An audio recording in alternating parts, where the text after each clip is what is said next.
क्या करेगा, कोई भी रेशनल नंबर टाइप से नंबर का तुमको डेसिमल फॉर्म में वैल्यू दे देगा और कहा जाएगा कि अब विदाउट डिवीजन किए हुए नेक्स्ट जो वैल्यू है उसका वैल्यू निकालो, नेक्स्ट जो नंबर है उसका वैल्यू निकालो। जैसे मान लो दे दिया जाएगा 1/3 इक्वल टू 0.33, ये तो हमें पता ही है। मान लो फिर भी दे दिया जाएगा कि 1/3 इक्वल टू 0.33। अब बोला जाएगा 2/3 का वैल्यू निकालो विदाउट लॉन्ग डिवीजन, मतलब बिना डिवीजन किए हुए अब 2/3 का वैल्यू निकालो। तो कैसे करोगे? अब बोलोगे सर मैम ये पॉसिबल ही नहीं है कि हम लोग कैसे बिना डिवीजन का निकालेंगे। देखो बहुत इजी है। देखो 1/3 का वैल्यू क्या रहा, 0.33। यहाँ देखो डिनोमिनेटर हमारा क्या है, सेम है। और जब हम लोग 1/3 को अगर हम लोग 2 से मल्टीप्लाई करेंगे तो क्या होगा, 2/3 ही आएगी। क्लियर? तो अब वही करना पड़ेगा। 2/3 इक्वल टू क्या कर सकते हैं हम लोग, 2 इंटू 1/3 तो कर ही सकते हैं। जब 2 इंटू 1/3 कर सकते हैं तो 2 इंटू 1/3 की वैल्यू क्या आ रही है, 0.33 आ रही है ना, तो यही हो जाएगी 0.66। सिंपल है। इसी तरह से 3/3 की वैल्यू दे दी जाएगी, 2 इंटू 1/3 लिख सकते हैं 2 इंटू 0.333, यही होगा ना। तो देखो 0.999। अब यहाँ बोलोगे मैम जब हम लोग 3 को 3 से डिवाइड करते तो हमें 1 आ जाता है, लेकिन आप जब वैल्यू फाइंड आउट कर रहे हैं तो 0.999 आ रहा है। तो 0.99 जब तुम लोग आगे जाके पढ़ोगे तो ये जो प्रोसेस है वो जो ये जो नंबर है वो 1 के अबाउट में आ रहा है, मतलब 1 के सबसे ज्यादा करीब आ रहा है। तो हम लोग इसकी वैल्यू 1 कर सकते हैं। ये आगे जाके पढ़ोगे तो खुद सोल्यूशन आपको पता चल ही जाएगा। तो इसी तरह से कभी कभी आपको दे दिया जाएगा 1.96 रैंकिंग हो रही है 96 से, मतलब 2 दोनों डिजिट से हो रही है। तो यहाँ जो मल्टीप्लाई करेंगे एक्स के साथ वो 100 से मल्टीप्लाई करेंगे। ठीक, जितनी डिजिट रैंकिंग में आएगी उतनी डिजिट से हम लोग को क्या करना पड़ेगा, उतने टाइम्स 10 से मल्टीप्लाई करना पड़ेगा। अगर मान लो नंबर है कि 2.543 तो ये 543 आ गया रैंकिंग में, 543 रिपीट हो रही है बार बार। तो हम लोग को क्या करना पड़ेगा, एक्स को जो मल्टीप्लाई करेंगे वो हम लोग 1000 से मल्टीप्लाई करेंगे। जितनी बार नंबर रैंकिंग के अंदर आ रही है उतनी बार उसको हम लोग 10 से मल्टीप्लाई करेंगे। क्लियर हो गई यहाँ से आप लोगों को ये डॉट। तो अब देखो अब x का वैल्यू आगे हम लोग राइट डाउन कर सकते हैं 0.3, तो 3 ही रिपीट हो रही है तो इसको हम लोग सिर्फ 10 से मल्टीप्लाई किए तो 10x हो जाएगी। और इधर भी हमारी क्या हो जाएगी 3.333 हो जाएगी। क्लियर?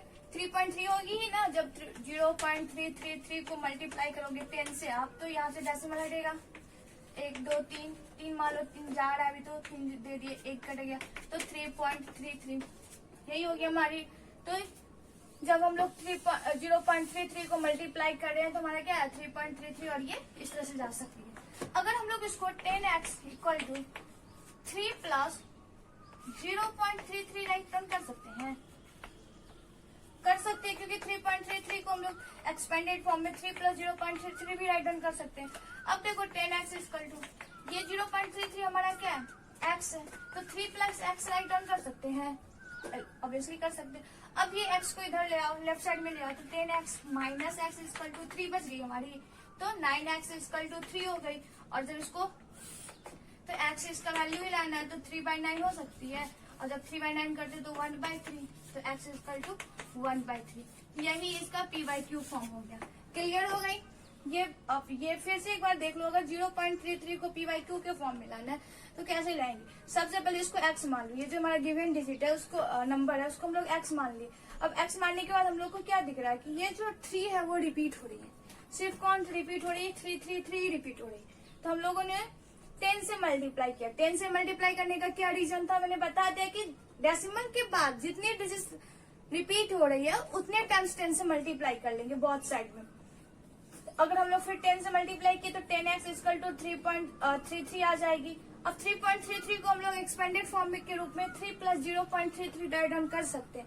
वो इसलिए करना पड़ेगा मस्ट क्योंकि हम लोग को जो है ना लास्ट में x की वैल्यू फाइंड आउट करनी पड़ेगी। और x का तो लेफ्ट साइड में तो मुझे x दिख रहा है लेकिन राइट साइड में मुझे x नहीं दिख रहा है, तो मुझे x कहीं ना कहीं से फॉर्म करना पड़ेगा। तो सबसे इजली वे है कि आप ऐसा एक नंबर फॉर्म करो जो आपका x ही, तो 3 प्लस एक्स हो जाएगी। अब देखो x इधर आ गया तो 10x माइनस एक्स हो जाएगी, तो 9x बच गया इधर आपका सिर्फ 3। जब x को 3 कर दे तो x equal to 3/9 that is 1/3। Clear हो गई यहाँ से। अब नेक्स्ट एक और एग्जांपल लेके देखो।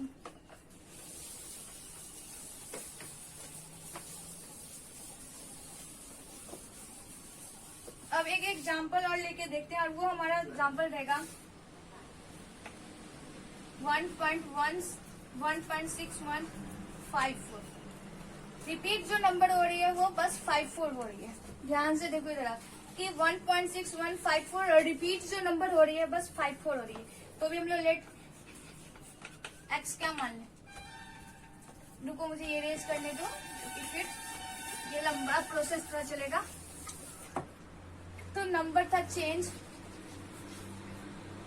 1.6154 इन p/q forms where q is not equal to 0। q हमारा क्या होगा, नॉट इक्वल टू 0 होगा। सो लेट्स, अगर इसे हम x मान ले, let x is equal to 1.6154। Clear हो गई। 54 बार बार रिपीट हो रही है, ये भी क्लियर है। अब देखो, अगर फिर अब हमें क्या करना पड़ेगा, ध्यान में रखना पड़ेगा जब आप इस टाइप के नंबर को p/q के फॉर्म में चेंज कर रहे हैं तो डेसिमल के बाद न सिर्फ रिपीट वाले नंबर होने चाहिए। अगर मान लो कि आपके पास रिपीट वाले नंबर नहीं है, कोई और नंबर इसके साथ है, तो सबसे पहले कोशिश करोगे कि उस नंबर को डेसिमल से पहले दे आए।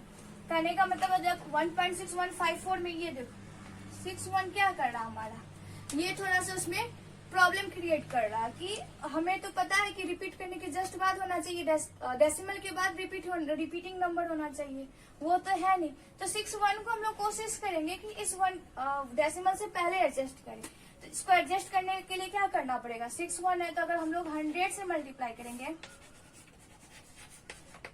मल्टीप्लाइंग 100 इन बोथ साइड,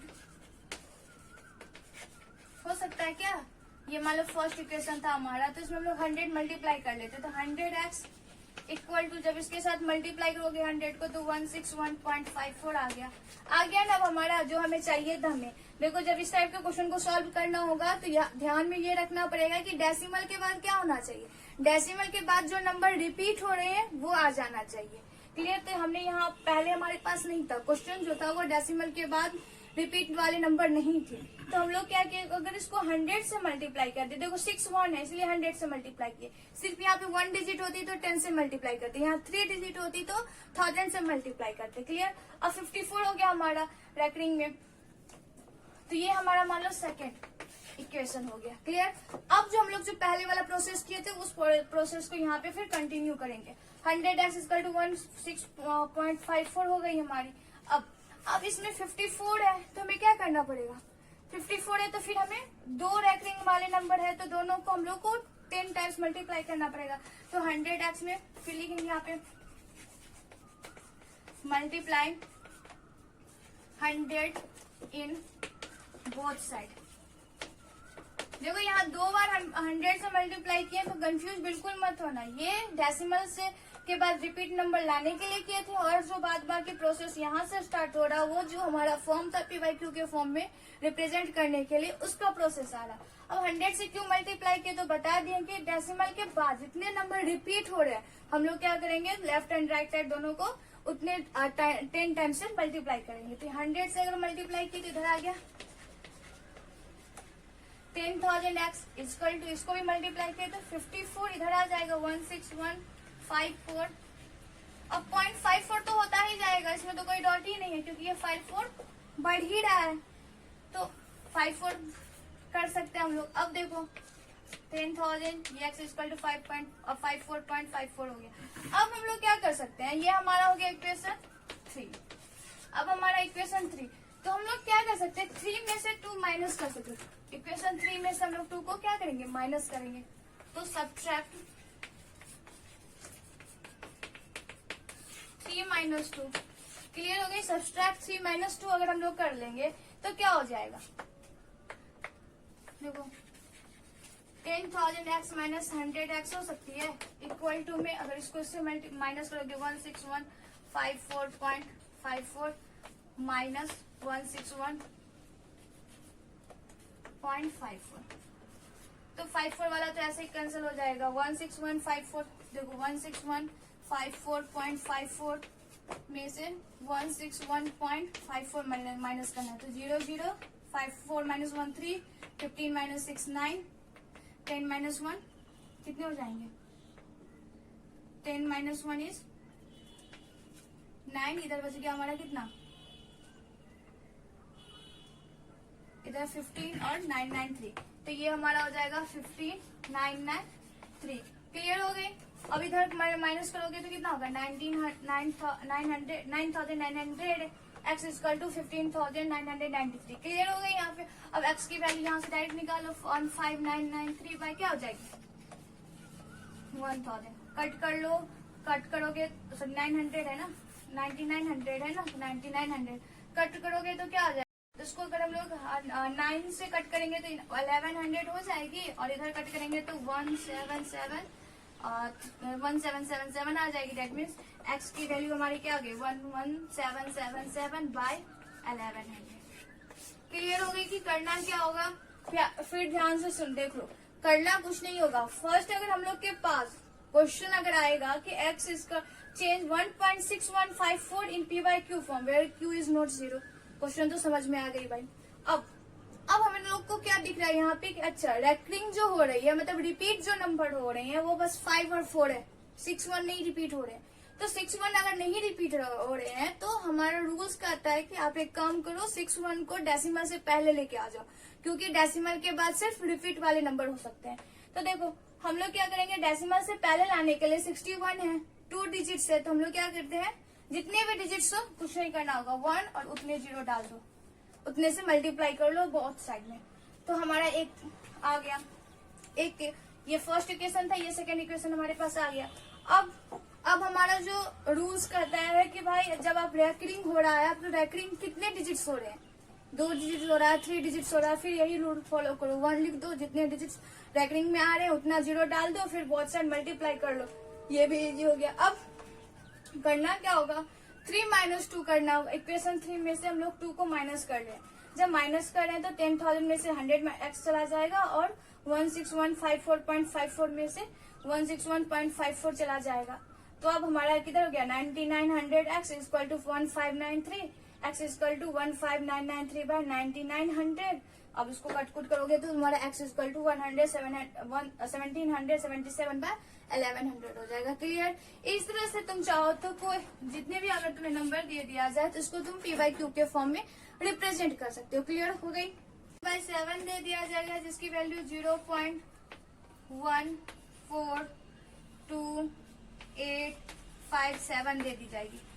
मतलब फिर यहाँ से रिपीट होता जाएगा, 1 को छोड़ दो, 1 से रिपीट होता जा रहा है फिर से, तो 142857 दे दी गई है। अब बोला जाएगा कि आप ना 2/7 का वैल्यू निकालो विदाउट लॉन्ग डिवीजन। तो फिर क्या करोगे, फिर हमको पता है कि जब 2 को 1/7 से मल्टीप्लाई करेंगे तो हमारा यही 2/7 ही आएगा, तो डेट मीन्स 2 into और 1/7 की वैल्यू क्या होती है, 0.142857। अब इसको मल्टीप्लाई कर लो, 7 2 जा 14, 5 2 जा 10 1 11, 8 2 जा 16 1 17, 2 2 जा 4 1 5, 4 2 जा 8 और फिर 2 1 जा 2, तो 0.285714। इसी तरह से सबकी 3/7 बोला जाएगा तो भी 3 into 1/7 इक्वल टू 3 into 0.142857 हो जाएगी, 857 हो जाएगा। फिर इसको भी मल्टीप्लाई कर लो, वही हमारा आंसर हो जाएगा। क्लियर। तो अभी तक हम लोगों ने क्या देखा कि कोई भी अगर हमारे पास नंबर्स रहेंगे उसको हम लोग p by q के फॉर्म में कैसे रिप्रेजेंट करेंगे, और विदाउट लॉन्ग डिवीजन से हम लोग किसी भी नंबर की कैसे वैल्यू फाइंड आउट कर सकते हैं उसको देखा। स्टूडेंट नेक्स्ट वीडियो में हम लोग क्या करेंगे कि किसी भी 2 नंबर के बीच में इरेशनल नंबर फाइंड आउट कैसे करना होगा वो देखेंगे, या 2 इरेशनल नंबर के बीच में अगर रेशनल नंबर फाइंड आउट करना होगा उसको चेक कर लेंगे। तब तक के लिए टेक केयर, बाय बाय।